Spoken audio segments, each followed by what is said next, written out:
I definitely remember taking pictures with my mom's camera when I was younger, probably 8 to 9, and just like messing around. Obviously, it would just be around and my mom would let me use it. When I really started getting into it, I was probably 15 or 16 in high school.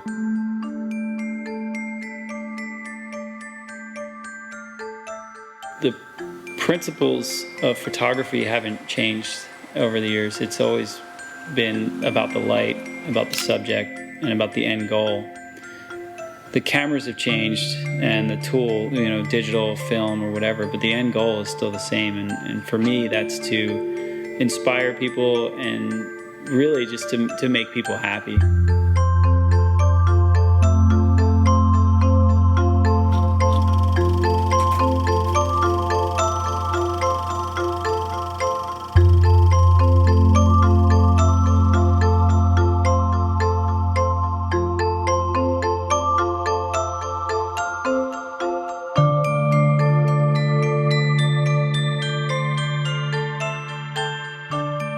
A camera works like your eye, where your iris is the f-stop. You would maybe blink and remember that image. That would be the shutter, where your iris is controlling the light coming in and out, and your retina or your brain is the film plane or digital sensor, which is capturing that image instead of the film plane. They're very similar. Obviously in film there's a different process behind that. You have to develop the film and then print it. Where digital, you can just upload it and process it in Photoshop.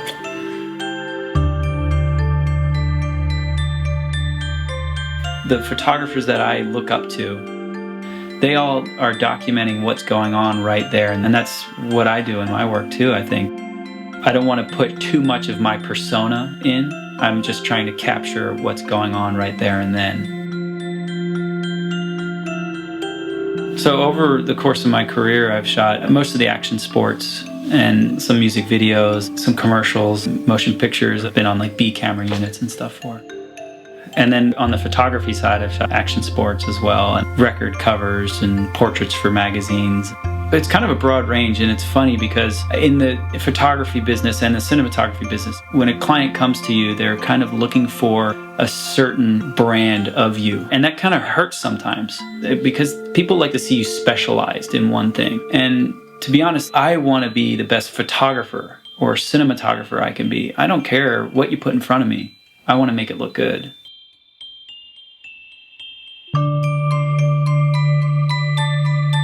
That drive and that passion when you're younger and still today, I don't know, it changes as you grow older, I think, through photography, but I think you still have to have it to be able to continue doing what you're doing.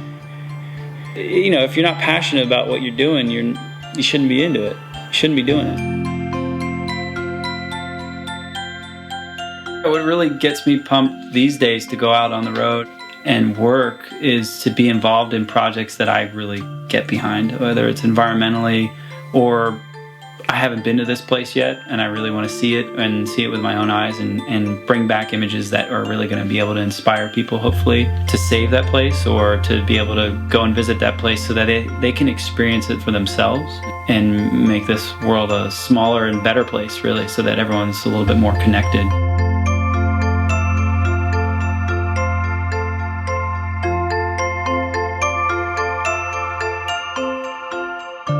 Do pictures create an ultimate truth or an ultimate lie?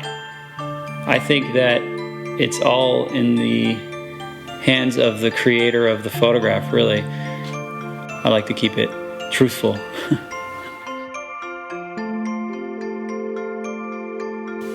I really like using the older film cameras, like the Bolex and the Millikan. The Millikan is an old camera that I believe they developed for showing crash tests, 500 frames a second that the military used to use. Often that's the camera that we use in the water for underwater pass-bys and barrel shots and stuff like that. You can slow the moment down and it's still film. It's real sharp and crisp, and I really like that look. One of my favorite things to do in photography and cinematography is water photography.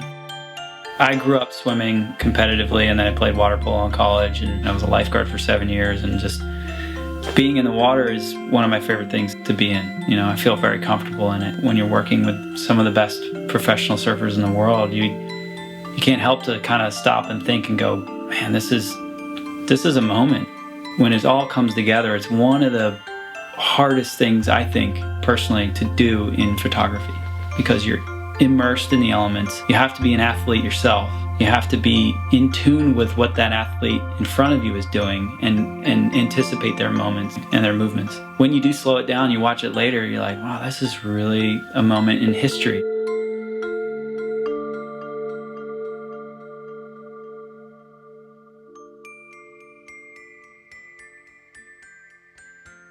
A lot of the times, the best things happen when all hell is breaking loose, you know, and you're not really going for the perfect light or the whatever, and you're really just out there trying, and the best stuff happens. So there's no set way, whether you're clocking in and you know you're going to be at your desk and you know you're going to get that paycheck.